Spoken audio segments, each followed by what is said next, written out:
ಮುರಳಿಯ ಮೊಗದ ಪ್ರತಿರೂಪವನ್ನು ಸ್ವೀಕರಿಸ್ತಾರೆ. Photo ಬಂತಲ್ಲ, ನಿನ್ನೆ ದಿವಸ ಸಾಮಾಜಿಕ ಜಾಲತಾಣದಲ್ಲಿ ಅದೇ ಮಾತು, ಅದೇ ಪ್ರತಿಕ್ರಿಯೆ. ಅದು ಯಾವೆಲ್ಲ ಎಸ್ ಜನ ಯಾರು ಕೂಡ ಇವತ್ತು ಏನು ಅಷ್ಟು ಸುಲಭವಾಗಿ ಕಣ್ಣು ಮುಚ್ಚಿ ಕುಳಿತುಕೊಳ್ಳುವುದಿಲ್ಲ. ಅಂದೇ ಡ್ರಾ ಅಂದೇ ಫಲಿತಾಂಶ, ಆ ರೀತಿಯಾಗಿದೆ ನೋಡಿ. ಎಸ್ ಮುರನಿವರಿ ಕಡಸಲೆ ಕೊರ್ನಾಗ ವಿರೋಧ ಮಲ್ತದು ಟಿವಿ ಕೊಲ್ಲೋದು ಚರ್ಚೆ ಪುರ ಮಲ್ತಾರೆ. ಇನಿ ಈ ರೇ ದೈವದ ಮೊಗ ಗೆತ್ತೊನ್ನ ಏತು ಸರಿ. ಸಾಮಾಜಿಕ ಜಾಲತಾಣದಲ್ಲಿ ನಿನ್ನೆ ಏನೋ ಜನ ತುಳುವರು ಬರೀತಾ ಇರುವಂಥ ವಿಚಾರಗಳು. ಇನ್ನೂ ಅನೇಕ ಬರೆದಿದ್ದಾರೆ. ನಾನು ಅದನ್ನು ಹೇಳಿದರೆ ಸ್ವಲ್ಪ ತೀವ್ರ ಸ್ವರೂಪದಲ್ಲಿ ಕೂಡ ಬರೆದವರು ಇದ್ದಾರೆ. ಕೊಡುವವರೇನೋ ಪಾಪ ದೊಡ್ಡ ಮಟ್ಟದಲ್ಲಿ ಅವರಿಗೆ ಅದರ ಅರಿವುಗಳು ಇರಲಿಕ್ಕಿಲ್ಲ, ತೆಗೆದುಕೊಳ್ಳುವವರಿಗಾದರೂ ಬೇಕಲ್ಲವೇ ಅಂತ. ಸೊ ಈಗ ಇಲ್ಲಿ ಪ್ರಶ್ನೆ ಏನಂತ ಹೇಳಿದ್ರೆ, ಇದು ನಾನು ಮಾಡಿದರೆ ಸರಿ, ಬೇರೆಯವರು ಮಾಡಿದರೆ ಅದು ತಪ್ಪು. ಮತ್ತು ಟೀಕೆ, ಎಸ್ ಕಾಂಗ್ರೆಸ್ ಇದು ಒಂದು ವೇಳೆ ಬಹುಶಃ ಯಡಿಯೂರಪ್ಪ ಅವರಿಗೆ ಈ ರೀತಿಯ ಕಡಸಲೆ ಕೊಟ್ಟಿದ್ದರೆ ಇದೇ ಅಧ್ಯಕ್ಷರು ಮಾತಾಡ್ತಾ ಇದ್ದೀರಾ? ಈಗ ಯಡಿಯೂರಪ್ಪ ಅವರಿಗೆ ಕಡಸಲೆಯ ಪ್ರತಿಕ್ರಿಯೆಯನ್ನು ಕೊಟ್ಟಿದ್ದರೆ ಇವರು ಮಾತಾಡ್ತಾ ಇದ್ರಾ? ಅದೇ ಕಾಂಗ್ರೆಸ್ನ ಡಿ ಕೆ ಶಿವಕುಮಾರ್ ಸ್ವೀಕಾರ ಮಾಡಿದ್ದು. ಸೊ ಆವಾಗ ನಾವು ಮಾತಾಡಬೇಕು. ಏನು ಅದು ಟೀಕೆ ಮಾಡಬೇಕು, ಟೀಕೆ ಟಿಪ್ಪಣಿ ಬೇಕು. ಆವಾಗ ಏನು ಅದು ಅಗೌರವ ಆಗತ್ತೆ ಅನ್ನುವ ಸ್ವರೂಪದಲ್ಲಿ ನಮ್ಮ ಮಾತುಗಳು ಇರುತ್ತೆ. ನಾವು ನೋಡಿದ್ದೇವೆ ಟಿ ವಿಯಲ್ಲಿ ಬಂದದ್ದು, ಸಾಮಾಜಿಕ ಜಾಲತಾಣದಲ್ಲಿ ಬಂದದ್ದು. ಎಸ್ ಇವಾಗ ಏನು ಹೇಳ್ತಾರೆ? ಈಗ ಇಲ್ಲಿ ಫೋಟೋ ಸಮೇತ ಸಾಕ್ಷ್ಯ ಇದೆ. ಅಲ್ಲ, ನನ್ನ ಚಿತ್ರ ಅಲ್ಲ, ಮೊನ್ನೆ ಯಾರು ಹೇಳಿದ್ರಲ್ಲ, ಆಡಿಯೋ ನನ್ನದು ಅಲ್ಲ ಅಂತ. ಅದೇ ರೀತಿ ಅಲ್ಲ ಅಂತ ಹೇಳುವಾಗೆ ಇಲ್ಲ. ಸೊ ಈಗ ಯಾರು ಕೂಡ ಇದನ್ನು ಜನಸಾಮಾನ್ಯರು ಭಾರಿ ದೊಡ್ಡ ವಿವಾದ ಮಾಡಿಲ್ಲ. ಇಲ್ಲಿ ಪ್ರಶ್ನೆ ಮತ್ತು ವಿಚಾರ ಇರುವಂಥದ್ದು, ಜನಸಾಮಾನ್ಯರು ಈ ವಿಚಾರವನ್ನು ದೊಡ್ಡದಾಗಿ ಮಾಡಿಲ್ಲ. ಆದರೆ ಈ ವಿಚಾರವನ್ನು ತೀವ್ರ ಸ್ವರೂಪದಲ್ಲಿ ಭಾರಿ ದೊಡ್ಡದಾಗಿ ಮಾತನಾಡಿದವರು ಅಥವಾ ಅದನ್ನೊಂದು ವಿವಾದವಾಗಿ ಸೃಷ್ಟಿ ಮಾಡಿದವರು ಯಾರು? ದಯಾನಂದ ಕತ್ತಾಲ್ ಸಾರ್ ಜೊತೆಗೆ ಇನ್ನೂ ಅನೇಕ ಮಂದಿ ಇದ್ದಾರೆ. ಇದು ಭಾರಿ ದೊಡ್ಡ ಅನ್ಯಾಯ ಆಯಿತು, ಭಾರಿ ದೊಡ್ಡ ಮೋಸ ಆಯಿತು ಅಂತ. ನಮ್ಮಲ್ಲಿ ಅನೇಕ ಸಭೆ ಸಮಾರಂಭಗಳಲ್ಲಿ ದೇವರ ಪ್ರತಿಕೃತಿಯನ್ನು ಅಥವಾ ದೇವರ ವಿಗ್ರಹಗಳನ್ನು ಸ್ಮರಣಿಕೆಯಾಗಿ ಕೊಡುವಂಥದ್ದು ರೂಢಿಯಾಗಿ ಬಂದಿದೆ. ಅಂತಿಮವಾಗಿ ನೀವು ಎಲ್ಲಿ ಯಾವ ರೀತಿ ಅದನ್ನು ಆರಾಧನೆ ಮಾಡ್ತೀರಿ, ಆಚರಣೆ ಮಾಡ್ತೀರಿ, ಆ ನಂತರ ಅದು ನೀವು ನಿಮ್ಮ ಒಂದು ಆರಾಧ್ಯ ಸನ್ನಿಧಿ ಆಗತ್ತೆ ಅನ್ನೋದು ಸಾಮಾನ್ಯ ಎಲ್ಲರಿಗೂ ಗೊತ್ತಿರುವಂಥದ್ದು, ಎಲ್ಲರ ನಂಬಿಕೆ ಕೂಡ. ಎಲ್ಲರ ಕಪಾಟುಗಳಲ್ಲಿ ಇವತ್ತು ಸಾಕಷ್ಟು ದೇವರ ಈ ರೀತಿಯ ಸಭೆ ಸಮಾರಂಭಗಳಲ್ಲಿ ಸಿಕ್ಕಿದಂಥ ದೇವರುಗಳ ವಿಗ್ರಹ ಸ್ಮರಣಿಕೆನೇ ಇರುತ್ತೆ. ಸೊ ಹಾಗಾಗಿ ಎಷ್ಟು ದೊಡ್ಡ ವಿವಾದ ಮಾಡಬೇಕಾಗಿತ್ತೋ ಅನ್ನೋದು ಕೂಡ ಒಂದು ಪ್ರಶ್ನೆ. ಯಾಕಂತ ಹೇಳಿದ್ರೆ, ಯಾವಾಗ 10 ಜನ ಸೇರಿ 10 ಜನ ಮುಂದೆ ನಿಂತು ಆರಾಧನೆ ಮಾಡ್ತಾರೆ, ಪ್ರಾರ್ಥನೆ ಮಾಡ್ತಾರೆ, ಆವಾಗಲೇ ಅದಕ್ಕೆ ಶಕ್ತಿ, ಆವಾಗ ಅದೊಂದು ನಂಬಿಕೆ, ಆವಾಗ ಅದೊಂದು ಸನ್ನಿಧಿ ಆಗುತ್ತೆ ಅನ್ನೋದು ನಮ್ಮ ಹಿರಿಯರು ಹೇಳಿಕೊಟ್ಟದ್ದು ಮತ್ತು ನಾವು ಆ ರೀತಿ ನಡ್ಕೊಂಡು ಬಂದದ್ದು. ಸೊ ಇದು ಪಕ್ಷ ನನ್ನದಲ್ಲ. ಸೊ ಹಾಗಾಗಿ ನಾನೊಂದು ಮಾತಾಡ್ತೇನೆ, ಮಾತನಾಡಲಿಕ್ಕೆ ವೇದಿಕೆ ಉಂಟು, ಮಾತನಾಡೋದು ಅಂತ ನಮ್ಮಲ್ಲಿ ತುಂಬ ಜನ ಇದ್ದಾರೆ. ತುಂಬ ರಾಜಕಾರಣಿಗಳು ಇದ್ದಾರೆ, ಅವರು ಕೂಡ ಅಷ್ಟೇ ಆಚೆ ಈಚೆ ಆಲೋಚನೆ ಮಾಡೋದೆಲ್ಲ ಮಾತಾಡ್ತಾರೆ, ಟೀಕೆ ಮಾಡ್ತಾರೆ. ಒಂದು ಟೀಕೆ ಮಾಡಬೇಕಾಗಿತ್ತು ಅಂತ. ಸೊ ಅದೇ ನಾನು ಹೇಳುವಂಥದ್ದು. ರಾಜಕಾರಣಿಗಳು ಆಯಿತು, ಇನ್ನೊಂದಷ್ಟು ಮಂದಿ ಪೀಠಗಳಲ್ಲಿ ಬೇರೆ ಬೇರೆ ಪೀಠಗಳಲ್ಲಿ ಕುಳಿತುಕೊಂಡವರು ಕೂಡ ಅಷ್ಟೇ. ಸಿಕ್ಕಿದ್ದೇ ಚಾನ್ಸು ಅಂತ ನಮ್ಮ ಲೆಕ್ಕದಲ್ಲೂ ಒಂದಷ್ಟು ನಾನು ಕೂಡ ಮಾತಾಡ್ತೇನೆ ಅಂತ. ಎಸ್, ಮತ್ತೆ ಅದು ವಿವಾದ ಅಲ್ಲಿಗೆ ಟುಸ್ಸಾಗಿ ಹೋಯಿತು. ಯಾಕಂತ ಹೇಳಿದ್ರೆ ಜನಸಾಮಾನ್ಯರು ತಲೆ ಕೆಡಿಸಿಕೊಳ್ಳಿಲ್ಲ. ಅಷ್ಟೊತ್ತಿಗೆ ಸಾಮಾಜಿಕ ಜಾಲತಾಣದಲ್ಲಿ ಇನ್ನೊಂದು ಫೋಟೋ ಬಂತು. ಹರೀಶ್ ಪೂಂಜಾ ಅವರಿಗೆ ಇದೇ ರೀತಿಯ ದೈವದ ಅಣಿಯ ಪ್ರತಿರೂಪವನ್ನು ಕೊಡುವಂಥ ಒಂದು ಸ್ಮರಣಿಕೆಯಾಗಿ ಕೊಡುವಂಥ ಫೋಟೋಗಳು ಆಮೇಲೆ ಸಾಮಾಜಿಕ ಜಾಲತಾಣದಲ್ಲಿ ಬಂತು. ಜನ ಅದಕ್ಕೆ ತುಂಬ ಒಟ್ಟು ಈ ವಿವಾದ, ಈ ರೀತಿಯ ಟೀಕೆ ಟಿಪ್ಪಣಿಗೆ ತಲೆ ಕೆಡಿಸಿಕೊಳ್ಳಿಲ್ಲ. ಆದರೆ ಎಸ್, ನಾವು ಸ್ವಲ್ಪ ವಿವಾದ ಮಾಡಿ ಏನಾದರೂ ಮೈಲೇಜ್ ಸಿಕ್ಕತ್ತಾ ಅಂತ ಒಂದಷ್ಟು ಜನ ಮಾಡಿದರೂ ಅದು ಜನ ಅದಕ್ಕೆ ಪ್ರತಿಕ್ರಿಯೆ ಕೊಡಲಿಲ್ಲ. ಎಸ್, ಈಗ ಗಾಜಿನ ಮನೆಯಲ್ಲಿ ನಾನು ಆರಂಭದಲ್ಲಿ ಹೇಳಿದೆ, ಇದು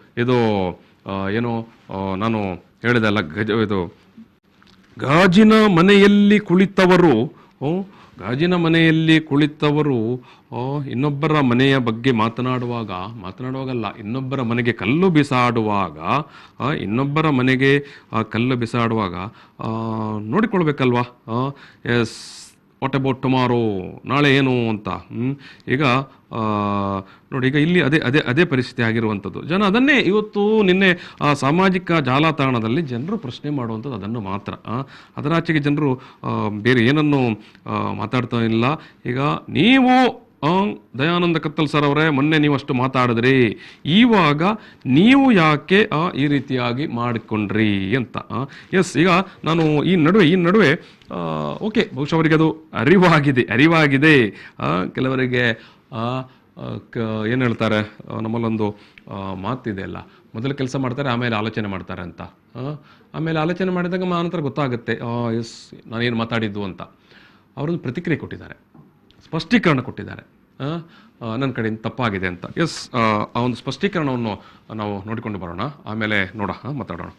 ದಾದಗೆಂಡ ಎನ್ನ ಗಾಡಿಡೊಂಗೆಲ್ಲ ಮೂರ್ತಿ ಇತ್ತಿನ ಪಂಜುರ್ಲಿ ನಾವು ದುಂಬೆ ಮಲ್ಪದಿನ ಅವೇ ನನ್ನ ಪ್ರಸಾದಾಚಾರ್ಯರ ಮಲ್ಪದಿತ್ತೆ, ನನ್ನ ಪ್ರಸಾದಾಚಾರ್ಯ ಕುಡ್ದು ಅವೇನ ಪಿರ ಕೊಡ್ತಿತ್ತೆ, ಅವೇನಾರು ಸರಿ ಮಲ್ತದ ಕಂತು ಕೊಡ್ತಿತ್ತೇನೆ. ಬೊಕ್ಕೋ ಈ ಬಗೆಟ್ ಅವು ಎಲ್ಲಿಯ ಪ್ರತಿಕೃತಿ ಅಂದ ಅಲ್ಲ, ಮುರಣಿ ಕೆಲವೊಂದು ಘಟನೆ ನಡೆತಿ ಬೊಕ್ಕೋ ಎಲ್ಲಿ ಅಂದಲ್ಲ ತಪ್ಪೆ, ಮಲ್ಲ ಅಂದಲ್ಲ ತಪ್ಪೆ. ಯಾನು ಬೊಕ್ಕೋರೆಗೆ ಪಣಪುನ ಯಾನ್ಲ ಸರಿಬೋಡು ತಪ್ಪು ಮಲ್ತಂಡೆ ಏರು ಮಲ್ತಲ್ಲ ತಪ್ಪೆ. ಈ ಬಗೆಟ್ ಯಾನ ಸಮಸ್ತ ತುಳುವೆರಡ ಈ ಬಗೆಟ್ ಯಾನ ವಿಷಾದ ವ್ಯಕ್ತಪಡಿಸೋದಿಲ್ಲ. ಅವನು ಎಂಚ ಮಣ್ತುದಿಲ್ಲ, ಅವನ ಅಂಜನೆ ಯಾನ ಅವನ ಪಿರ ಕೊರೊಂದಿಲ್ಲ. ಬೊಕ್ಕೋ ಅವು ಖಾಲಿ ಎಲ್ಲಿಯ ಪ್ರತಿಕೃತಿ ಮಲ್ಲ ಮುಗದಾಲ ಎಲ್ಲಿಯ ಪ್ರತಿಕೃತಿ ಅಲ್ಲ ಅವು ತಪ್ಪುಂದೆ ಯಾನ ಪರಂದುಲ್ಲ. ಅವನ ಅಂಚನೆ ಅವನ ಪಿರ ಕೊರೊಂದಿಲ್ಲ.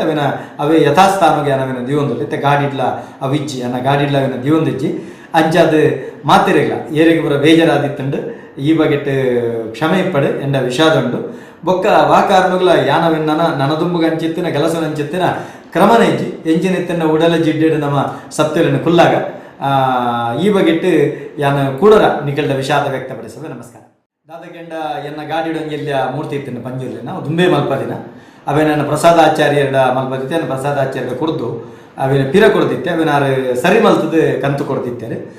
ಬೊಕ್ಕೋ ಈ ಬಗೆಟ್ ಅವು ಎಲ್ಲಿಯ ಪ್ರತಿಕೃತಿ ಅಂದ ಅಲ್ಲ, ಮುರಣಿ ಕೆಲವೊಂದು ಘಟನೆ ನಡೆತಿ ಬೊಕ್ಕೋ ಎಲ್ಲಿ ಅಂದಲ್ಲ ತಪ್ಪೆ, ಮಲ್ಲ ಅಂದಲ್ಲ ತಪ್ಪೆ. ಯಾನು ಬೊಕ್ಕೋರೆಗೆ ಪಣಪುನ ಯಾನ್ಲ ಸರಿಬೋಡು ತಪ್ಪು ಮಲ್ತಂಡೆ ಏರು ಮಲ್ತಲ್ಲ ತಪ್ಪೆ. ಈ ಬಗೆಟ್ ಯಾನ ಸಮಸ್ತ ತುಳುವೆರಡ ಈ ಬಗೆಟ್ ಯಾನ ವಿಷಾದ ವ್ಯಕ್ತಪಡಿಸೋದಿಲ್ಲ. ಅವನು ಎಂಚ ಮಣ್ತುದಿಲ್ಲ, ಅವನ ಅಂಜನೆ ಯಾನ ಅವನ ಪಿರ ಕೊರೊಂದಿಲ್ಲ. ಬೊಕ್ಕೋ ಅವು ಖಾಲಿ ಎಲ್ಲಿಯ ಪ್ರತಿಕೃತಿ ಮಲ್ಲ ಮುಗದಾಲ ಎಲ್ಲಿಯ ಪ್ರತಿಕೃತಿ ಅಲ್ಲ ಅವು ತಪ್ಪುಂದೆ ಯಾನ ಪರಂದುಲ್ಲ. ಅವನ ಅಂಚನೆ ಅವನ ಪಿರ ಕೊರೊಂದಿಲ್ಲ. ಅವೇ ಯಥಾಸ್ಥಾನಗೆ ಅವನ ದಿವೊಂದಿಲ್ಲ. ಇತ್ತೆ ಗಾಡಿಡ್ಲ ಅವಿಜ್ಜಿ ಗಾಡಿಡ್ಲ ಅವನ ದಿವೊಂದಿಜ್ಜಿ ಅಂಚಾದ ಮಾತಿರಲ್ಲ ಏರಿಗೆ ಬರ ಬೇಜಾರಾದಿತ್ತಂಡು ಈ ಬಗೆಟ್ ಕ್ಷಮೆ ಇಪ್ಪಡು ಎಂಡ ವಿಷಾದ ಉಂಡು. ಬೊಕ್ಕ ವಾಕಾರಣಗಳ ಯಾನವೆನ್ನ ನನದುಂಬುಗ ಅಂಚಿತ್ತಿನ ಕೆಲಸ ಅಂಚಿತ್ತಿನ ಕ್ರಮನೆಜ್ಜಿ ಎಂಜಿನೆತ್ತಿನ ಉಡಲ ಜಿಡ್ಡೆಡು ನಮ್ಮ ಸತ್ಯలను ಕುಲ್ಲಾಗ ಈ ಬಗೆಟ್ ಯಾನ ಕೂಡರ ನಿಕಲ್ಡ ವಿಷಾದ ವ್ಯಕ್ತಪಡಿಸುವೆ. ದಯಾನಂದ ಕತ್ತಲ್ ಸರ್ ಅವರು ತುಳು ಅಕಾಡೆಮಿಯ ಅಧ್ಯಕ್ಷರು ಮಾತನಾಡಿದಂಥ ವಿಚಾರ. ಎಸ್ ಯಾರೋ ಜನರು, ಕಾರ್ಯಕರ್ತರು ಅಥವಾ ಭಕ್ತರು ತಮ್ಮ ಪ್ರೀತಿ, ತಮ್ಮ ವಿಶ್ವಾಸ, ತಮ್ಮ ನಂಬಿಕೆ, ತಮ್ಮ ಗೆಳೆತನ, ಸ್ನೇಹ ಎಲ್ಲ ವಿಚಾರವಾಗಿಟ್ಕೊಂಡು ದೇವರ ಫೋಟೋ ಅಥವಾ ದೇವರ ಮೂರ್ತಿಗಳನ್ನು ಅಥವಾ ಈ ರೀತಿಯ ದೈವಗಳ ಫೋಟೋ, ಮೊಗ, ಅಣಿ, ಕಡ್ಸಲೆ ಇವನ್ನೆಲ್ಲ ಒಂದು ಪ್ರತಿಕೃತಿಯ ರೂಪದಲ್ಲಿ ಆ ಸ್ಮರಣಿಕೆಯಾಗಿ ಕೊಡುವಂಥದ್ದು. ಸೊ ಅದನ್ನೇ ಭಾರಿ ದೊಡ್ಡ ಒಂದು ಏನೋ ಧಾರ್ಮಿಕ ನಂಬಿಕೆಗೆ ಭಾರಿ ದೊಡ್ಡ ಅನ್ಯಾಯ ಮಾಡಲಾಯಿತು ಅನ್ನುವಂಥ ರೀತಿಯಲ್ಲಿ ಪ್ರಚಾರ ಮಾಡುವಾಗ ಎಸ್ ಅದು ಹೌದೋ, ಅದೆಷ್ಟರ ಮಟ್ಟಿಗೆ ನಮ್ಮಲ್ಲಿ ಹಿಂದೆ ಈ ರೀತಿಯಲ್ಲಿ ನಡೆದಿತ್ತೋ ಅಥವಾ ನಾವು ಈ ರೀತಿಯ ಪ್ರತಿಕೃತಿಗಳನ್ನೆಲ್ಲ ನಾನು ಈಗಾಗಲೇ ಹೇಳಿದೆಲ್ಲ ಎಲ್ಲ ಏನು ನೀವು ಯಾವುದೇ ದೇವಸ್ಥಾನಗಳ ಬ್ರಹ್ಮಕಲಶೋತ್ಸವವನ್ನು ನೋಡಿ ಅಥವಾ ಅಲ್ಲಿಯ ವಾರ್ಷಿಕ ಜಾತ್ರೆ ಉತ್ಸವಗಳ ಕಾರ್ಯಕ್ರಮಗಳನ್ನು ನೋಡಿ, ಅಲ್ಲಿ ಆ ಒಂದು ಕಾರ್ಯಕ್ರಮದ ಸಂದರ್ಭದಲ್ಲಿ ಬಹುತೇಕ ಸಂದರ್ಭದಲ್ಲಿ ಆ ದೇವಸ್ಥಾನದ ಏನು ದೇವರ ಅಥವಾ ದೇವಸ್ಥಾನದ ಫೋಟೋ ಅಥವಾ ಆ ದೇವಸ್ಥಾನದ ಫೋಟೋದ ಮಾದರಿಯಲ್ಲಿ ಒಂದು ಸ್ಮರಣಿಕೆ ಅಥವಾ ಅಲ್ಲಿ ಆ ದೇವರ ವಿಗ್ರಹದ ಮಾದರಿಯಲ್ಲಿ ಒಂದು ಸ್ಮರಣಿಕೆ ಮಾಡಿ ಕೊಡ್ತಾರೆ. ಸೊ ನಮ್ಮಲ್ಲಿ ಅದು ವಿವಾದವೇ ಆಗಿರಲಿಲ್ಲ. ನಾವು ನಂಬಿದ ದೇವರು ಅಥವಾ ನಾವು ನಂಬಿದ ದೈವ ಅದನ್ನು ನಾವೊಂದು ಇಷ್ಟ ಭಕ್ತಿ ಪ್ರೀತಿಯಿಂದ ನಾವು ಏನು ಅದರ ಪ್ರತಿಕೃತಿ ಅಥವಾ ಅದರ ಚಿತ್ರ ಅಥವಾ ಅದರ ಏನು ಮಾದರಿಗಳನ್ನು ಮಾಡೆಲ್ಗಳನ್ನು ಮಾಡಿ ಇಟ್ಕೊಂಡಿರ್ತಾರೆ. ಸೊ ಹಾಗಾಗಿ ಅದನ್ನೇ ಒಂದು ಸಿಕ್ಕಿದ್ದೇ ಚಾನ್ಸು. ಇದು ಕಾಂಗ್ರೆಸ್ನವರು ಹಾಗಾಗಿ ಈ ಬಾರಿ ನೋಡ್ಕೊಳ್ಬೇಕು ಅನ್ನುವ ರೀತಿಯಲ್ಲಿ ವಿವಾದಕ್ಕೆ ಇಳಿದವರು ಎಸ್ ತಾವೇನು ಮಾಡುವಂಥದ್ದು, ಸಾರಿ ಕೇಳ್ಬೋದಪ್ಪ. ಎಲ್ಲ ಮಾಡಿದ ನಂತರ, ಊರಿಗೆ ಬುದ್ಧಿ ಹೇಳಿದ ನಂತರ ಸಾರಿ ಕೇಳ್ಬೋದು. ದೊಡ್ಡ ಪ್ರಶ್ನೆ ಅಲ್ಲ, ದೊಡ್ಡ ವಿಷಯನೇ ಅಲ್ಲ ಅದು. ಈಗ ಮೊನ್ನೆ ದಿವಸ ಸಾಮಾಜಿಕ ಜಾಲತಾಣದಲ್ಲಿ ಇಷ್ಟು ಜನ ಬರೆದು ಟೀಕೆ ಟಿಪ್ಪಣಿ ಮಾಡಿದ ನಂತರ ಸಾರಿ ಕೇಳದೆ ಅನಿವಾರ್ಯತೆ ಇರಲಿಲ್ಲ. ಯಾಕಂದರೆ ಅಷ್ಟೇ ಕೇಳಿದಲ್ಲಿ ಮಾತನಾಡಿದ ಜನರು, ಯುವಕರುಗಳು, ತುಳುನಾಡಿನ ಜನ ಅಷ್ಟೇ ಪ್ರಶ್ನೆ ಮಾಡಿದ್ದು ಇದೇ ಫೋಟೋವನ್ನು ಹಾಕಿ, ಈಗ ನೀವು ಸ್ಕ್ರೀನಲ್ಲಿ ನೋಡ್ತಾ ಇದ್ದೀರಲ್ಲ, ಇದೇ ಫೋಟೋವನ್ನು ಹಾಕಿ ಇಷ್ಟೇ ಬರೆದದ್ದು. ಆಯಿತು, ಮೊನ್ನೆ ದಿವಸ ನೀವು ಭಾರಿ ಮಾತಾಡಿದ್ರಲ್ಲ, ನೀವೇನು ಮಾಡೋದು? ಆಯಿತು, ನಿಮಗೆ ಕೊಟ್ಟವರು ಪಾಪ ಸಣ್ಣ ಪ್ರಾಯದವರು ಇರ್ಬೋದು, ನೀವು ತೆಕ್ಕೊಂಡವರು. ಸೊ ಇದಕ್ಕೆ ನಾನು ಮತ್ತೆ ಹೇಳುವಂಥದ್ದು, ಎಸ್. ಸೊ ಹಾಗಾಗಿ ನಾನು ಇಲ್ಲಿ ಹೇಳುವಂಥದ್ದು, ಗಾಜಿನ ಮನೆಯಲ್ಲಿ ಕುಳಿತವನು ಇನ್ನೊಬ್ಬರ ಮನೆಗೆ ಕಲ್ಲು ಬಿಸಾಡುವಾಗ ಆಲೋಚನೆ ಮಾಡಿಕೊಳ್ಬೇಕು. ಸುಮ್ಮನೆ ಒಂದು ವಿವಾದ ಆಗುತ್ತೆ, ಭಾರಿ ವಿವಾದ ಆಗುತ್ತೆ, ಯಾನ್ ಫುಲ್ ರೈಸ್ವೆ, ತುಂಬ ಜನರಲ್ಲಿ ಮಾತಿದೆ, ಯಾನ್ ಫುಲ್ ಶೈನ್ ಆಪೆತ್ತ ಅಂತ. ಸೊ ಇಂಥ ಟ್ರೆಂಡ್ ಇದೆ ಅಲ್ಲ, ಇದು ಅಪಾಯಕಾರಿ. ನಾವು ಯಾವ ವಿಚಾರ ಏನಿದರಲ್ಲಿ ಇದು ಮಾತನಾಡುವಂಥ ವಿಚಾರ ಅಥವಾ ಟೀಕೆ ಮಾಡುವಂಥದ್ದು, ಇದು ಕೇವಲ ಪ್ರಚಾರಕ್ಕೋ ಅಥವಾ ಇದರ ಒಳಗೆ ಏನಾದರೂ ವಿಚಾರ ಇದೆಯೋ ಅನ್ನೋದನ್ನು ನಾವು ಆಲೋಚನೆ ಮಾಡಿದಾಗ, ನಾನು ಇದು ಹೇಳಿದೆಲ್ಲ, ಅಂದೇ ಡ್ರೋ ಅಂದೇ ಫಲಿತಾಂಶ. ಇದು ತುಂಬ ದಿವಸ ಆಗಿಲ್ಲ ಇದು. ಕೇವಲ 15 ದಿವಸಗಳ ನಡುವೆ ನಡೆದಂಥ ವಿಚಾರ. ಎಸ್, ನಮ್ಮ ನಡುವೆ ಇವಾಗ ಕಾಂಗ್ರೆಸ್ ಪಕ್ಷದ ವಕ್ತಾರರಾಗಿರುವಂಥ ಗಣೇಶ್ ಪೂಜಾರಿ ಅವರು ನಮ್ಮ ಜೊತೆಗೆ ನೇರ ಸಂಪರ್ಕದಲ್ಲಿದ್ದಾರೆ. ಗಣೇಶ್ ಪೂಜಾರಿ ಅವರು ನಮಸ್ಕಾರ. ನಮಸ್ಕಾರ. ಈಗ 2 ಫೋಟೋಗಳು ಬಾರಿ ಒಂಥರ ಏನು ಭಾರಿ ಚರ್ಚೆಗೆ ಆದಂಥದ್ದು. DK ಶಿವಕುಮಾರ್ ಅವರು ಕೆಪಿಸಿಸಿ ಅಧ್ಯಕ್ಷರು ಕಳೆದ ವಾರ ದಕ್ಷಿಣ ಕನ್ನಡ ಉಡುಪಿ ಜಿಲ್ಲೆಗೆ ಬಂದಾಗ, ಉಡುಪಿ ಜಿಲ್ಲೆಯಲ್ಲಿ ನಿಮ್ಮ ಪಕ್ಷದ ಕಾರ್ಯಕರ್ತರೊಬ್ಬರು ಅವರಿಗೆ ಕಡ್ಸಲೆಯ ಒಂದು ಪ್ರತಿಕೃತಿಯನ್ನು ಕೊಡ್ತಾರೆ. ಅದನ್ನು ಇಟ್ಕೊಂಡು ಭಾರಿ ವಾದ ವಿವಾದ ಮಾಡಿದರು, ಭಾರಿ ಅನ್ಯಾಯ ಆಯ್ತು ಅನ್ನೋ ರೀತಿಯಲ್ಲಿ ಮಾತಾಡಿದರು.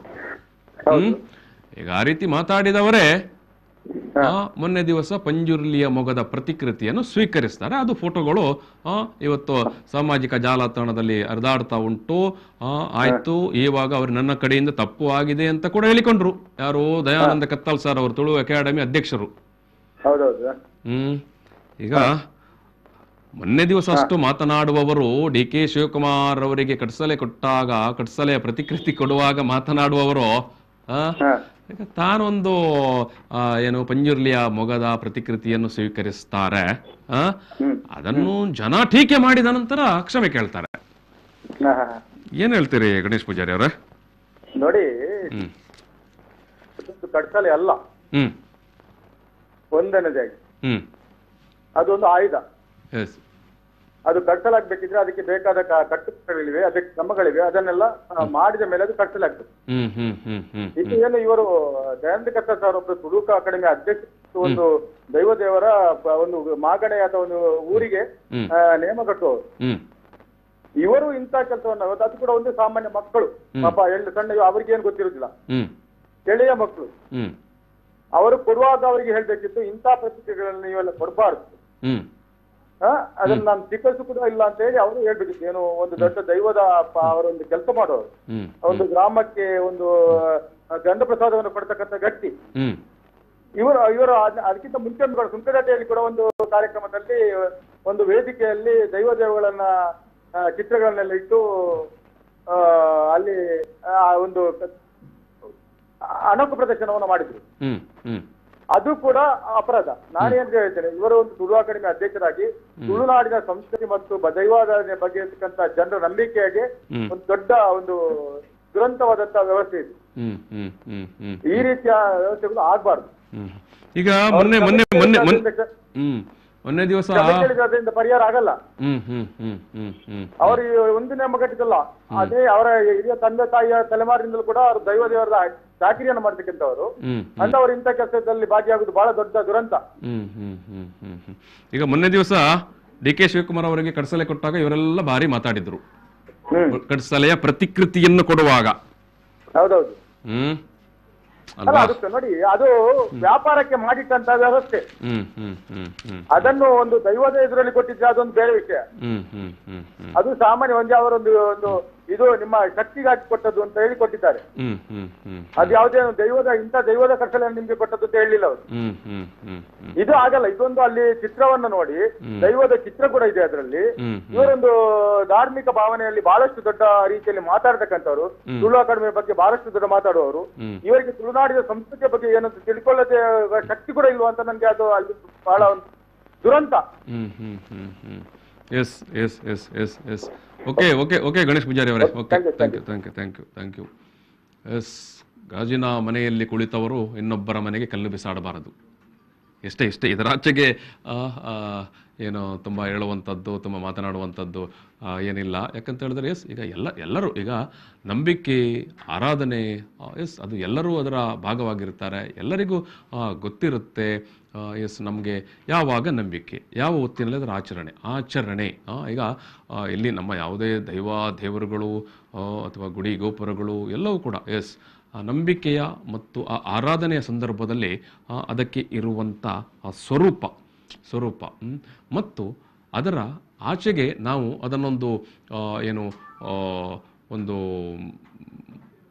ಒಂದು ಮಾತುಕತೆಯ ವಿಚಾರವಾಗಿ ಅಥವಾ ಅದನ್ನೊಂದು ಮಾಡೆಲ್ ಆಗಿ, ಒಂದು ಮಾದರಿಯಾಗಿ ಸ್ವೀಕರಿಸುವಂಥದ್ದು ಅದು ಬೇರೆ ಇದೆ. ಈಗ ಎಷ್ಟೋ ಮಂದಿ ವಿದೇಶಿಯರು ಕೂಡ ಮಂಗಳೂರಿಗೆ ಬಂದಾಗ ಅಥವಾ ಈ ಕರಾವಳಿಗೆ ಬಂದಾಗ ಇಲ್ಲೇ ಭೂತಾರಾಧನೆಯನ್ನು ಅಧ್ಯಯನ ಮಾಡ್ತಾರೆ, ನೋಡ್ತಾರೆ, ಹೋಗ್ತಾರೆ.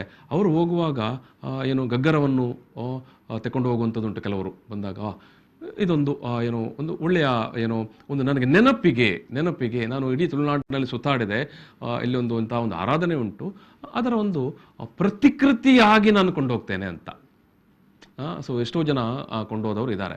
ಸೊ ಹಾಗಾಗಿ ನಾವು ಸಿಕ್ಕಿದ್ದೇ ಚಾನ್ಸು ಅಂತ ಸಣ್ಣ ಪುಟ್ಟ ವಿಚಾರಗಳನ್ನು ಇಟ್ಕೊಂಡು ವಿವಾದಕ್ಕೆ ಕಾರಣ ಆಗಬೇಕೋ, ಅಥವಾ ನಮಗೆ ಮಾಡಲಿಕ್ಕೆ ತುಂಬ ಕೆಲಸ ಉಂಟು, ಅಥವಾ ನಮಗೆ ಮಾಡಬೇಕಾದ ತುಂಬ ಕೆಲಸಗಳುಂಟು ಅಲ್ಲ, ಅದನ್ನು ಮಾಡಬೇಕು ಅಂತ ಹೇಳಿದ್ರೆ ಅಲ್ಲ. ಜನಪ್ರಿಯ ಮಾದರಿಯನ್ನು ಈ ಸಡನ್ ಇತ್ತಂಜಿ ಪಾಪ್ಯುಲರಿಟಿ ಆವಡು, ಸಡನ್ ಅಂಜಿ ಪ್ರಚಾರಗೆ ಬರಡು ಅಂತ ಹೇಳಿಕೊಂಡು ಅಂಥ ವೇದಿಕೆಯನ್ನು ಬಳಸಿಕೊಳ್ಳುವುದು.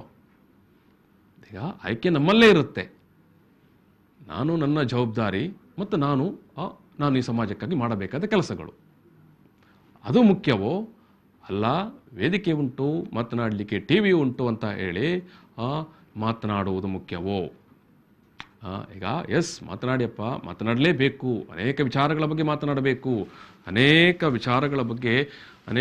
ತಿಳುವಳಿಕೆಗಳ ಬಗ್ಗೆ, ಅನೇಕ ಸಂಶೋಧನೆಗಳ ಬಗ್ಗೆ, ಈ ನೆಲದ ಬಗ್ಗೆ, ಈ ಮಣ್ಣಿನ ಬಗ್ಗೆ ಎಲ್ಲ ಮಾತಾಡಬೇಕು. ಆದರೆ ಸುಮ್ಮನೆ ಒಂದು ವಿವಾದವನ್ನು ಹುಟ್ಟುಹಾಕಿ ಅಥವಾ ಅದನ್ನೇ ಒಂದು ಭಾರಿ ದೊಡ್ಡ ಗಡ್ಡಾಂತರದ ವಿಷಯದ ಸ್ವರೂಪದಲ್ಲಿ ನಾವು ಮಾತನಾಡಬೇಕೋ? ಈಗ ಇದು ನಾನು ದಯಾನಂದ ಕತ್ತಲ್ ಸಾರ್ ಅವರನ್ನು ಗಮನದಲ್ಲಿ ಇಟ್ಕೊಂಡು ಮಾತಾಡೋದಲ್ಲ. ಈ ಸ್ವರೂಪದಲ್ಲಿ ಮಾತನಾಡುವವರು ತುಂಬ ಜನ ನಮ್ಮ ನಡುವೆ ಇದ್ದಾರೆ. ಈ ಸ್ವರೂಪದಲ್ಲಿ ಮಾತನಾಡುವವರು ತುಂಬ ಜನ ನಮ್ಮ ನಡುವೆ ಇದ್ದಾರೆ. ಅಂದರೆ ಅದು ನಾನೇ ಅಂತ, ಅಲ್ಟಿಮೇಟ್ ನಾನೇ ಅಂತ, ದೈವದ ಬಗ್ಗೆ ನಾನೇ ಮಾತನಾಡುವವನು, ನಾನೇ ವಾರಿಸುದಾರ, ನಾನೇ ತೀರ್ಮಾನ ಕೊಡುವವಂತ. ಎಸ್, ಬಟ್ ದೈವ ಎಲ್ಲವೂ ಕೂಡ ಅದು ಪ್ರತಿಯೊಬ್ಬನಲ್ಲಿ ಕೂಡ ಇರುವಂಥದ್ದು. ಪ್ರತಿಯೊಬ್ಬನು ಕೂಡ ತಲಾಂತರದಿಂದ ನಂಬಿಕೊಂಡು, ಆರಾಧನೆ ಮಾಡಿಕೊಂಡು, ವಿಶ್ವಾಸದಿಂದ ನಡ್ಕೊಂಡು ಬಂದಿರ್ತಾನೆ. ಎಲ್ಲರಿಗೂ ಗೊತ್ತಿರುತ್ತೆ, ಎಲ್ಲರಿಗೂ ಸ್ವಾಭಾವಿಕವಾಗಿ ಗೊತ್ತಿರುತ್ತೆ.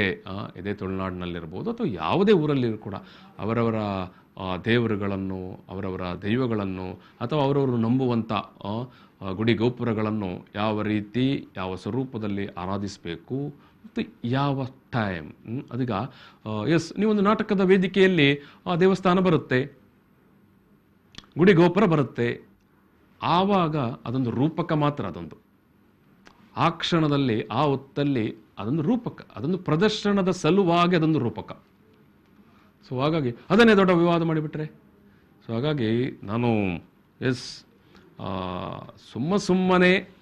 ಸುಮ್ಮನೆ ಕಾಲಹರಣ ಮಾಡೋಕ್ಕೆ, ಮತ್ತು ಅವರು ನನ್ನ ಪಕ್ಷದವರು ಅಲ್ಲ. ವೆರಿ ಇಂಪಾರ್ಟೆಂಟ್ ಈಸ್, ಅವರು ನನ್ನ ಪಕ್ಷದವರು ಅಲ್ಲ. ಸೊ ಹಾಗಾಗಿ ನಾನು ಮಾತನಾಡೋದು. ಅದೇ ಅವರು ನನ್ನ ಪಕ್ಷದವರಾಗಿದ್ದರೆ ಆವಾಗ ನಾನು ಮಾತನಾಡಲಿಕ್ಕಿಲ್ಲ. ಸೊ ಈ ರೀತಿಯ ಧೋರಣೆಗಳು, ಅಂದರೆ ಅದೇ ನಾನು ಹೇಳುವಂಥದ್ದು, ಮೊದಲು ಮಾತನಾಡುವುದು ಮತ್ತೆ ಆಲೋಚನೆ ಮಾಡುವುದು. ಮೊದಲು ಮಾತನಾಡೋದು, ಕ್ರಿಯೆ ಮೊದಲು, ಆಮೇಲೆ ಚಿಂತನೆ ಅಂತ ಹೇಳ್ತಾರೆ ಇದನ್ನು. ಮೊದಲು ಕಲ್ಲು ಎಸೆಯುವುದು, ಆಮೇಲೆ ಆಲೋಚನೆ ಮಾಡಿದ್ದು, ಅಯ್ಯೋ ನಾನು ಅದು ಕಲ್ಲು ಬಿಸಾಡಿದ್ದು ಅಂತ, ಕಲ್ಲು ಬಿಸಾಡಬಾರ್ದಿತ್ತಲ್ವ ಅಂತ. ಸೊ ಹಾಗಾಗಿ ಯಾರೇ ಆಗಲಿ ನಾವೇ ವಾರಿಸುದಾರರು, ನಾವೇ ವಕ್ತಾರರು ಅನ್ನುವ ಧೋರಣೆಯವರು ಮತ್ತೊಮ್ಮೆ ಮಗದೊಮ್ಮೆ ಆಲೋಚನೆ ಮಾಡಿಕೊಳ್ಳಬೇಕಾದ ವಿಚಾರ. ಸೊ ಹಾಗಾಗಿ ನಾವು ಅನೇಕ ವಿಚಾರಗಳನ್ನು ನಾನು ಈಗಾಗಲೇ ಹೇಳಿದೆ. ನಂಬಿಕೆ ಮತ್ತು ಆರಾಧನೆಯ ಸಂದರ್ಭಕ್ಕೆ ಬಂದಾಗ ನಾವು ಇನ್ನೊಂದು ಆಯಾಮದಲ್ಲಿ ನೋಡುವ. ಕಾಲ ಬದಲಾದ ಹಾಗೆ ಅಥವಾ ವರ್ಷಗಳು ಜರುಗಿದ ಹಾಗೆ ನಂಬಿಕೆಯ, ಆರಾಧನೆಯ ಸ್ವರೂಪಗಳನ್ನು, ವಿಧಿವಿಧಾನಗಳನ್ನು ಎಲ್ಲ ನಾವು ಆಯಾಯ ಕಾಲಕ್ಕೆ ತಕ್ಕ ಹಾಗೆ ಬದಲಿಸಿಕೊಂಡು ಬರ್ತೇವೆ, ಸಣ್ಣ ಮಟ್ಟ ಬದಲಾವಣೆ ಮೂಲಕ. ಮತ್ತು ಅದಕ್ಕೆ ಎಲ್ಲರೂ ಒಗ್ಗಿಕೊಳ್ತಾರೆ ಕೂಡ. ಸೊ ಆವಾಗ ಇಲ್ಲ, ನನ್ನ ಅಜ್ಜನ ಕಾಲದಲ್ಲಿ ಹಾಗೆ ಇತ್ತು, ಆಗ ಈಗ ಕೂಡ ಹಾಗೇ ಮಾಡಬೇಕು ಅಂತ ಹೇಳಿದರೆ ಯಾರಿಗೂ ಅದನ್ನು ಸಹ್ಯ ಅನಿಸುವುದಿಲ್ಲ. ಈಗ ಪ್ರಶ್ನೆ ಮೂಲ ನಂಬಿಕೆ ಮಾತ್ರ ಇಲ್ಲಿ ಪ್ರಶ್ನೆ. ಸೊ ಆ ಮೂಲ ನಂಬಿಕೆಗೆ ನಾವು ಧಕ್ಕೆ ತರಬಾರದು ಅಂತ. ಮೂಲ ಆಶಯಕ್ಕೆ ನಾವು ನಂಬಿಕೆ ಧಕ್ಕೆ ತರಬಾರದು ಅನ್ನೋದು ಮಾತ್ರ ಇಲ್ಲಿನ ಆಶಯ. ಅದು ಬಿಟ್ಟು ನಾವು ಸಿಕ್ಕಿದ್ದೇ ಚಾನ್ಸು ಅಂತ ಯಾರದೋ ಮುಖಕ್ಕೆ ಮಾತನಾಡಲಿಕ್ಕೆ ಹೋಗುವಂಥದ್ದು, ಟೀಕೆ ಟಿಪ್ಪಣಿ ಮಾಡುವಂಥದ್ದಲ್ಲ.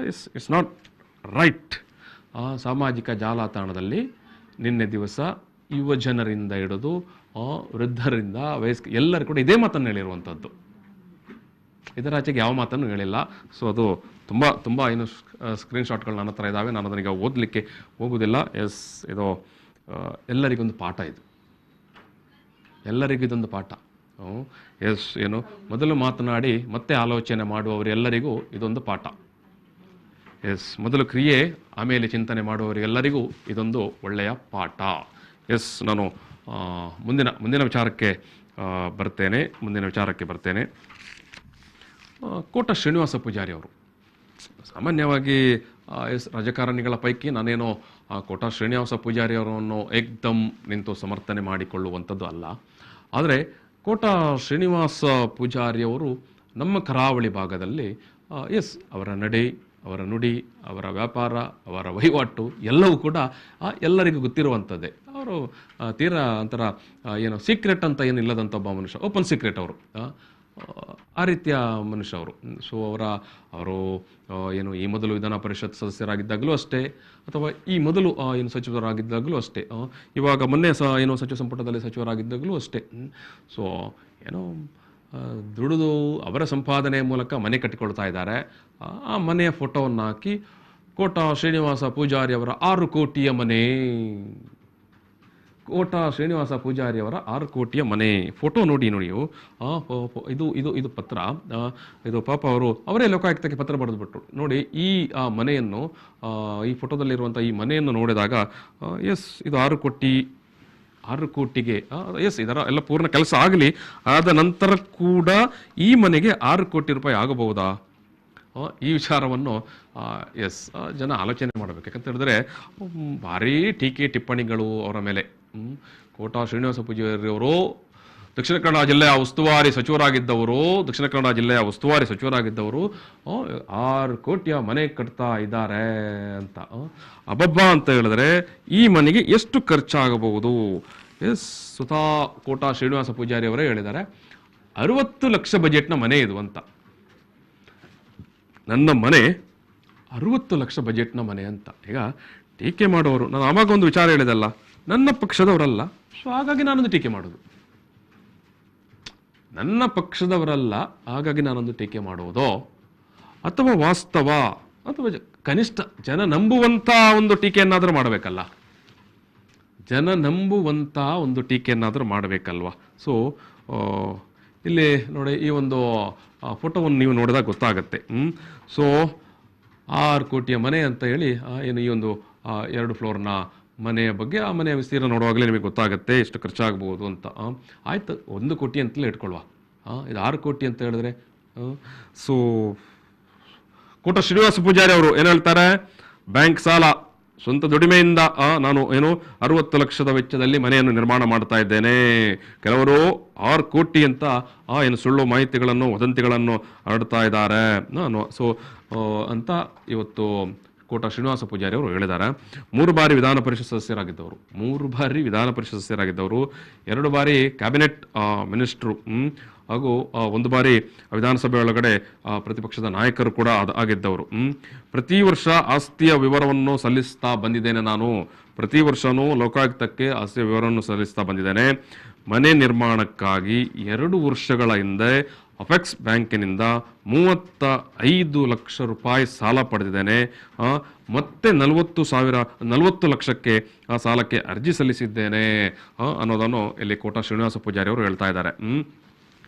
ನನ್ನ ಆದಾಯಕ್ಕಿಂತ ಮನೆ ನಿರ್ಮಾಣದ ವೆಚ್ಚ ಅದು ಹೆಚ್ಚಾಗಿದ್ದರೆ ನನ್ನ ವಿರುದ್ಧವೂ ಕ್ರಮ ಕೈಗೊಳ್ಳಬೇಕು. ನನ್ನ ವಿರುದ್ಧ, ನಾನು ಮಂತ್ರಿಯೋ ಅಥವಾ ನಾನು ಮಾಜಿ ಸಚಿವನೋ ಅಥವಾ ನಾನು ವಿಧಾನ ಪರಿಷತ್ನೋ ಅದ್ಯಾವುದು ಪ್ರಶ್ನೆ ಅಲ್ಲ. ಈಗ ನಾನು ಆಯ್ತು, ಈಗ ನೀವೆಲ್ಲ ಈ ರೀತಿ ದೂರು ಕೊಡ್ತೀರಲ್ಲ, ಹೇಳ್ತೀರಲ್ಲ ಸಾಮಾಜಿಕ ಜಾಲತಾಣದಲ್ಲಿ, ಸುದ್ದಿಗಳಲ್ಲಿ, ವದಂತಿಗಳಲ್ಲೆಲ್ಲ 6 ಕೋಟಿಯ ಮನೆಯನ್ನು ಕೋಟಾ ಶ್ರೀನಿವಾಸ ಪೂಜಾರಿ ಅವರು ನಿರ್ಮಾಣ ಮಾಡ್ತಾ ಇದ್ದಾರೆ ಅಂತ. ಆಯ್ತು, ಸ್ವತಃ ಲೋಕಾಯುಕ್ತಕ್ಕೇನೆ ಕೋಟಾ ಶ್ರೀನಿವಾಸ ಪೂಜಾರಿ ಅವರು ಪತ್ರ ಬರೆದು ನನ್ನ ಬಗ್ಗೆ ತನಿಖೆ ಮಾಡಿ ಅಂತ ಕೇಳಿಕೊಂಡಿದ್ದಾರೆ. ಎಷ್ಟು ರಾಜಕಾರಣಿಗಳಿಗೆ ಈ ರೀತಿಯ ಧೈರ್ಯ ಇರುತ್ತೆ?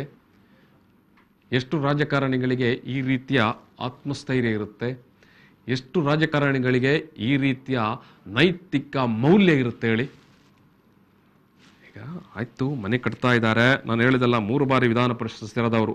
ಡಿಸೆಂಬರ್ಗೆ ಅವರ ವಿಧಾನ ಪರಿಷತ್ತಿನ ಅವಧಿ ಮುಕ್ತಾಯ ಆಗುತ್ತೆ. 2 ಬಾರಿ ಸಂಪುಟ ದರ್ಜೆಯ ಸಚಿವರಾಗಿದ್ದವರು, ಕ್ಯಾಬಿನೆಟ್ ದರ್ಜೆಯ ಸಚಿವರಾಗಿದ್ದವರು. ಅವರೇ ಹೇಳ್ತಾರೆ, ನಾನು ಆಲ್ರೆಡಿ 40 ಲಕ್ಷ 35 ಲಕ್ಷ ರೂಪಾಯಿ ಸಾಲವನ್ನು ನಾನು ಅಪೆಕ್ಸ್ ಬ್ಯಾಂಕಿನಿಂದ ಪಡೆದಿದ್ದೇನೆ. ಮತ್ತೆ 40 ಲಕ್ಷಕ್ಕೆ ಅರ್ಜಿ ಸಲ್ಲಿಸಿದ್ದೇನೆ ಅಂತ. ಮತ್ತು ಇನ್ನೊಂದು ವಿಚಾರ ಅಂತ ಹೇಳಿದ್ರೆ, ಈ ಮನೆ ಕಳೆದ 2 ವರ್ಷ ಆಗಿದೆ ಅದರ ನಿರ್ಮಾಣ ಕಾಮಗಾರಿ ಆರಂಭವಾಗಿ ಅವರ ಕೈಯಲ್ಲಿ 6 ಕೋಟಿ ಇದ್ದಿದ್ದರೆ ಇಷ್ಟೊತ್ತು ಬೇಕಾಗಿತ್ತಾ? ಅಥವಾ 6 ಕೋಟಿಗೆ ಇಷ್ಟು ಸಣ್ಣ ಮನೆ ಯಾರಾದರೂ ಮಾಡ್ತಾರಾ? ಈಗ ಪ್ರತಿಪಕ್ಷದವರು ಅಥವಾ ನಮ್ಮ ಪಕ್ಷದವರಲ್ಲ ಅನ್ನುವ ಕಾರಣಕ್ಕಾಗಿ ಈ ರೀತಿಯ ವದಂತಿಗಳನ್ನು ಹಬ್ಬಿಸುವವರು, ಸ್ಪ್ರೆಡ್ ಮಾಡುವವರು ಆಲೋಚನೆ ಮಾಡಬೇಕು. ನಾವು ಕನಿಷ್ಠ ಸತ್ಯಕ್ಕೆ ಹತ್ತಿರವಾಗಿರುವಂಥ ಸುದ್ದಿಗಳನ್ನು ಅಥವಾ ಮಾಹಿತಿಗಳನ್ನು ಪ್ರಚಾರ ಮಾಡಬೇಕಂತ. ಇವತ್ತು ಏನಾಗಿದೆ ಅಂತ ಹೇಳಿದ್ರೆ, ಎಲ್ಲರೂ ಫೋಟೋ ತೆಗೆಯೋದು, ಎಲ್ಲರೂ ಬರೆಯೋದು, ಯಾವ ಕ್ರಾಸ್ ಚೆಕಿಂಗ್ ಅಂತ ಇಲ್ಲ. ಮಾಹಿತಿಯ ಮೂಲ ಅಥವಾ ಏನಿದು ವಿಚಾರ ಅನ್ನೋ ಬಗ್ಗೆ ಯಾರು ಕೂಡ ತಲೆ ಕೆಡಿಸಿಕೊಳ್ಳೋದಿಲ್ಲ. ಒಟ್ಟು ಬರೆದು ಹಾಕೋದು. ಇವಾಗ ಇಂತಹ ಸಂದರ್ಭದಲ್ಲಿ ನನಗೆ ಭಾರಿ ಖುಷಿಯಾಗಿರುವಂಥದ್ದು ಮತ್ತು ಭಾರಿ ಇಷ್ಟವಾದದ್ದು ಕೋಟಾ ಶ್ರೀನಿವಾಸ ಪೂಜಾರಿ ಅವರ ನಡೆ. ಸ್ವತಃ ಅವರೇ ಲೋಕಾಯುಕ್ತಕ್ಕೆ ಪತ್ರ ಬರೀತಾರೆ. ಆಯ್ತು, ನನ್ನ ಮನೆ ನಿರ್ಮಾಣದ ಬಗ್ಗೆ ನಾನು 6 ಕೋಟಿಯ ಮನೆ ನಿರ್ಮಾಣ ಮಾಡ್ತಾ ಇದ್ದೇನೆ ಅಂತ ವದಂತಿಗಳನ್ನು ಹಬ್ಬಿಸಿದ್ದಾರೆ, ಸುದ್ದಿಗಳನ್ನು ಹಬ್ಬಿಸಿದ್ದಾರೆ. ಆಯ್ತು, ಲೋಕಾಯುಕ್ತದವರು ತನಿಖೆ ಮಾಡಲಿ ಅಂತ. ಈಗ ನನಗೆ ತನಿಖೆ ಆಗಬಹುದು ಅಥವಾ ಆಗದೇ ಇರಬಹುದು. ಲೋಕಾಯುಕ್ತದವರಿಗೆ ಪುರುಸೊತ್ತಿದ್ದರೆ ತನಿಖೆ ಮಾಡಬಹುದು. ಅವರು ಏನಾಗುತ್ತೆ ಅಂತ ಹೇಳಿದ್ರೆ, ತೀರಾ ಕ್ಷುಲ್ಲಕ ವಿಚಾರಗಳ ಬಗ್ಗೆ ಕೆಲವೊಮ್ಮೆ ಅವರು ಕೂಡ ತನಿಖೆ ಮಾಡಲಿಕ್ಕೆ ಹೋಗೋದಿಲ್ಲ. ಸೊ ಹಾಗಾಗಿ ಇಲ್ಲಿ ಸ್ವತಃ ಒಬ್ಬ ವಿಧಾನ ಪರಿಷತ್ ಸದಸ್ಯರೊಬ್ಬರ ಜವಾಬ್ದಾರಿಯ ಸ್ಥಾನಮಾನದ ಜನಪ್ರತಿನಿಧಿ ಬರುವುದರಿಂದ ತನಿಖೆ ಮಾಡಬಹುದು. ಆದರೆ ಪ್ರಶ್ನೆ ಅದೇ ಬರುವಂಥದ್ದು, ಎಷ್ಟು ಮಂದಿ ರಾಜಕಾರಣಿಗಳಿಗೆ ಈ ರೀತಿಯ ಧೈರ್ಯ ಮತ್ತು ಈ ರೀತಿಯ ನೈತಿಕ ಸ್ಥೈರ್ಯ, ಮೊರಲ್ ಕರೇಜ್ ಇರುತ್ತೆ ಅಂತ. ಇದಕ್ಕೆ ನಾವು ಕೋಟಾ ಶ್ರೀನಿವಾಸ ಪೂಜಾರಿ ಅವರನ್ನು ಮೆಚ್ಚಬೇಕು. ಸುಮ್ಮನೆ ಈ ರೀತಿಯ ವದಂತಿಗಳು ಮಾಹಿತಿಗಳು ಬಂದಾಗ ಮೀಡಿಯಾದ ಮುಂದೆ ನಿಂತು ಟಿ ವಿ ಏನು ಮೈಕ್ಗಳ ಮುಂದೆ ನಿಂತು ಒಂದಷ್ಟು ಜನ ಹೇಳಿ ಹೋಗ್ತಾರೆ ತನಿಖೆ ಆಗಲಿ ನಾನು ಸಿದ್ಧ ಅಂತ. ಅದು ಆ ದಿವಸ ಸುದ್ದಿ ಆಗುತ್ತೆ, ಮರುದಿವಸ ಅದು ಯಾರಿಗೆ ನೆನಪಿರುವುದಿಲ್ಲ. ಆದರೆ ಇನ್ ರಿಟರ್ನ್ ಇದೊಂದು ದಾಖಲೆಯ ಪ್ರತಿಗಳು ಇವಾಗ ನಮ್ಮ ಕೈಯಲ್ಲಿದ್ದಾವೆ. ಇದಿವಾಗ ದಾಖಲೆಯ ಪ್ರತಿಗಳು ನಮ್ಮ ಕೈಯಲ್ಲಿದ್ದಾವೆ, ಸಾರ್ವಜನಿಕರ ಕೈಯಲ್ಲಿದ್ದಾವೆ. ಸ್ವತಃ ಶ್ರೀನಿವಾಸ ಪೂಜಾರಿ ಅವರೇ ಲೋಕಾಯುಕ್ತಕ್ಕೆ ಪತ್ರ ಬರೆದು ಕೇಳಿಕೊಳ್ತಾರೆ, ಆಯಿತು ತನಿಖೆ ಮಾಡಿ ಅಂತ. ನೋಡಿ, ಎರಡು ವಿಭಾಗಗಳ ರಾಜಕಾರಣಿಗಳು. ಆರೋಪ ಬಂದ ತಕ್ಷಣ ನಾನು ತನಿಖೆಗೆ ಸಿದ್ಧ ಅಂತ ಹೇಳಿ ಮಾಧ್ಯಮಗಳ ಮುಂದೆ ಮಾತನಾಡಿ ಹೋಗುವವರು. ಅದೇ ಆಯಿತು ತನಿಖೆ ಮಾಡಿ ಅಂತ ಸ್ವತಃ ತನಿಖಾ ಏಜೆನ್ಸಿಗೆ ಪತ್ರ ಬರೆದು ನಾನು ತನಿಖೆಗೆ ಸಿದ್ಧ ಅಂತ ಹೇಳಿಕೊಳ್ತಾನಲ್ಲ ಒಬ್ಬ ರಾಜಕಾರಣಿ. ಎಸ್, ಅದು ಅಂಥ ರಾಜಕಾರಣಿಗೆ ನಾವು ಅಟ್ಸಪ್ ಹೇಳಬೇಕು. ನಾನು ಬೇರೆ ವ್ಯವಹಾರ ವಹಿವಾಟು ಎಲ್ಲ ಬಿಟ್ಟುಬಿಡಿ. ಮತ್ತು ಏನು ಕೋಟ ಶ್ರೀನಿವಾಸ ಪೂಜಾರಿ ಅವರನ್ನು ನಾವು ಏನೋ ಈ ವಿಚಾರವಾಗಿ ಮಾತನಾಡಲಿಕ್ಕೆ ಪ್ರಯತ್ನ ಮಾಡಿದೆವು. ಅವರು ಒಂದು ಸಭೆಯಲ್ಲಿದ್ದಾರೆ, ಸೊ ಹಾಗಾಗಿ ಮಾತುಕತೆಗೆ ಲಭ್ಯವಾಗಿಲ್ಲ. ಬಟ್ ಅವರು ಬರೆದಿರುವಂಥ ಏನು ತನಿಖಾ ಏಜೆನ್ಸಿಗೆ ಬರೆದಿರುವಂಥ ಪತ್ರನೇ ಇದೆ, ನಮ್ಮ ಮುಂದೆ ಇದೆ. ನಾನು ಟಿ ವಿಯಲ್ಲಿ ನೀವು ಇನ್ನೊಂದು ಸ್ಕ್ರೀನಲ್ಲಿ ನೋಡ್ತಾ ಇದ್ದೀರಿ. ಇದು ಲೋಕಾಯುಕ್ತಕ್ಕೆ ಕೋಟ ಶ್ರೀನಿವಾಸ ಪೂಜಾರಿಯವರು ಬರೆದಿರುವಂಥ ಪತ್ರ.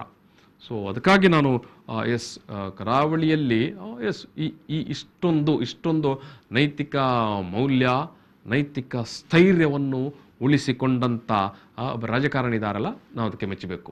ನಾನು ಈಗಾಗಲೇ ಏನು ಹೇಳಿದೆ, ಎಲ್ಲ ನೀವು ಕೂಡ ನೋಡಿರ್ತೀರಿ, 1000 ಬಾರಿ ನೋಡಿರ್ತೀರಿ.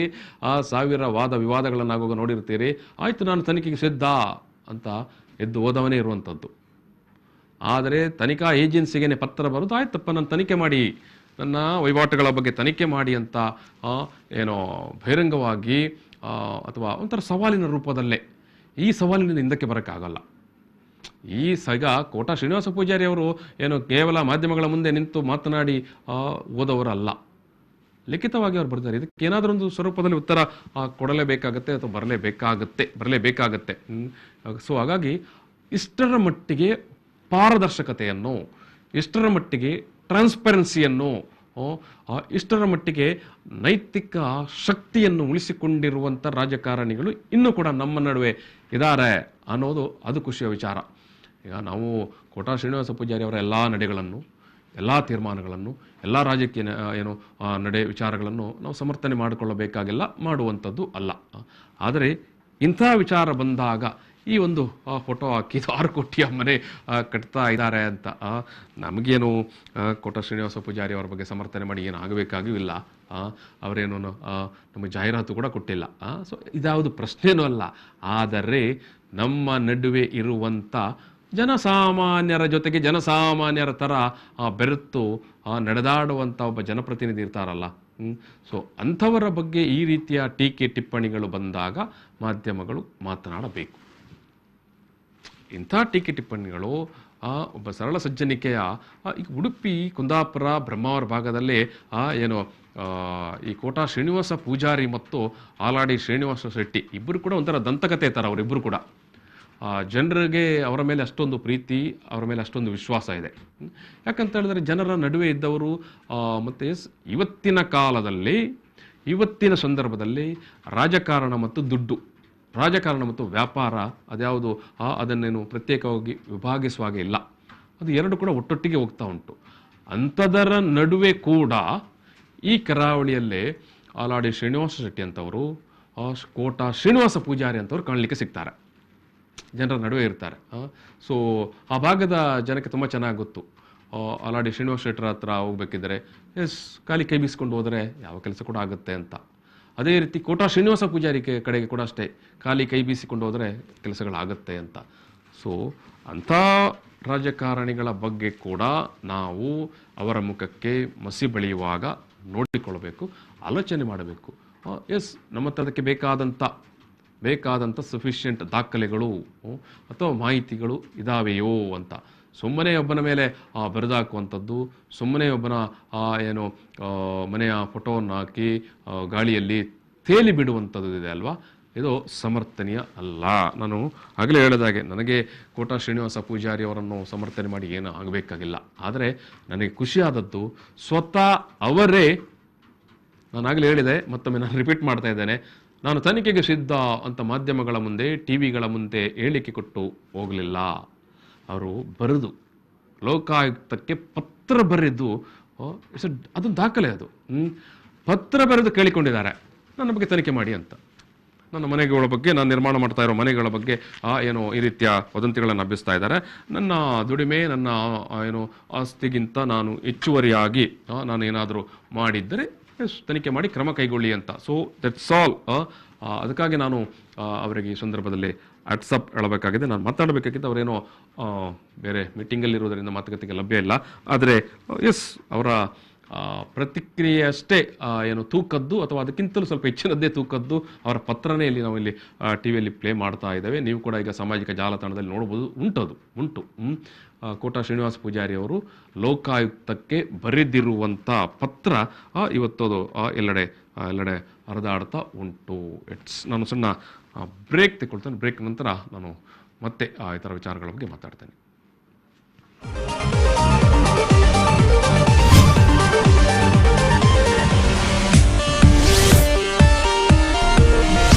ನ್ಯೂಸ್ ಅಂಡ್ ವ್ಯೂಸ್ ಈ ಕಾರ್ಯಕ್ರಮದ ಪ್ರಾಯೋಜಕರು ರೋಹನ್ ಕಾರ್ಪೊರೇಷನ್, ಸಹ ಪ್ರಾಯೋಜಕರು ಐಡಿಯಲ್ ಕೆಫೆ ಮತ್ತು Karnataka educational and charitable trust, heaven rose.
News and views ಈ ಕಾರ್ಯಕ್ರಮದ ಪ್ರಾಯೋಜಕರು ರೋಹನ್ ಕಾರ್ಪೊರೇಷನ್, ಸಹ ಪ್ರಾಯೋಜಕರು ಐಡಿಯಲ್ ಕೆಫೆ ಮತ್ತು Karnataka educational and charitable trust heaven rose.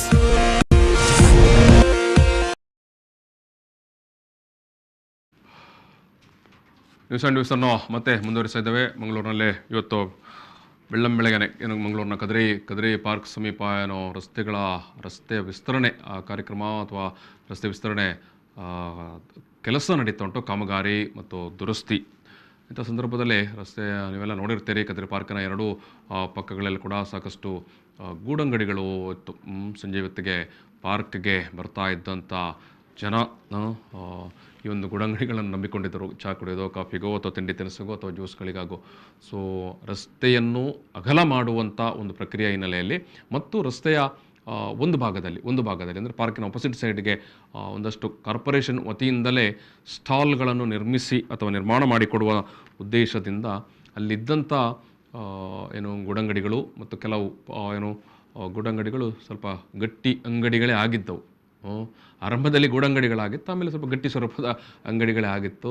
So ಅವೆಲ್ಲವನ್ನು ತೆರವು ಮಾಡುವಂಥ ಕಾರ್ಯಾಚರಣೆ ಇವತ್ತು ಬೆಳಗ್ಗೆ ನಡೆದಿದೆ. ನೀವು ಇಲ್ಲಿ ವಿಜುವಲಲ್ಲಿ ನೋಡ್ತಾ ಇರ್ಬೋದು. ಪಾಲಿಕೆ ಅಧಿಕಾರಿಗಳು JCB ಮೂಲಕ ಪೊಲೀಸ್ ಜೊತೆಗೆ ಬಂದು ಇಲ್ಲಿದ್ದಂಥ ಏನು ಈ ಗೂಡಂಗಡಿಗಳನ್ನು ತೆರವು ಮಾಡಿದ್ದಾರೆ. ಯಾರೂ ಗಿರಾಕಿಗಳಿಗೆ ಇಲ್ಲ ಏನೋ ಆಫ್ಟರ್ ಕೋವಿಡ್ ಲಾಕ್ಡೌನ್ ನಂತರ ಯಾರೂ ತುಂಬ ತಿರುಗಾಡೋರು ಇಲ್ಲ. ಇನ್ನೊಂದು ಕಡೆ ಪಾರ್ಕ್ಗೆ ಬರುವವರು ಇಲ್ಲ. ರೆಗ್ಯುಲರ್ ಆಗಿ ಒಂದಷ್ಟು ವಾಕ್ ಮಾಡುವವರು, ಬೆಳಗ್ಗೆ ಸಂಜೆ ಜಾಗಿಂಗ್ ಮಾಡುವವರು ಹೊರತುಪಡಿಸಿದರೆ ಸಾಮಾನ್ಯ ದಿನಗಳಲ್ಲಿ ಇರ್ತಾ ಇದ್ದ ರೀತಿಯಲ್ಲಿ ಜನರು, ಟೂರಿಸ್ಟ್ಗಳು, ಪ್ರವಾಸಿಗಳು ಅಥವಾ ಏನು ಪಾರ್ಕ್ ನೋಡಿಕೊಂಡು ಹೋಗಲಿಕ್ಕೆ ಬರುವಂಥವ್ರು ಯಾರು ಬರ್ತಾ ಇಲ್ಲ. ಸೊ ಹಾಗಾಗಿ ಏನೋ ವ್ಯಾಪಾರ ಕೂಡ ಏನು ಅಲ್ಲಿಂದ ಅಲ್ಲಿಗೆ ಮುಗಿದು ಹೋಗಿತ್ತು. ಸೊ ಅಂಗಡಿಗಳು, ಪೆಟ್ಟಿಗೆ ಅಂಗಡಿಗಳು, ಗೂಡಂಗಡಿಗಳು ಅಲ್ಲಿತ್ತು. ಯಾವ ವ್ಯಾಪಾರ ವಹಿವಾಟು ಕೂಡ ಇಲ್ಲದೆ ಇವಾಗ ಎತ್ತಿ ಹಾಕಿದ ನಂತರ ಏನು ಮಾಡೋಕ್ಕೂ ಆಗಲ್ಲ.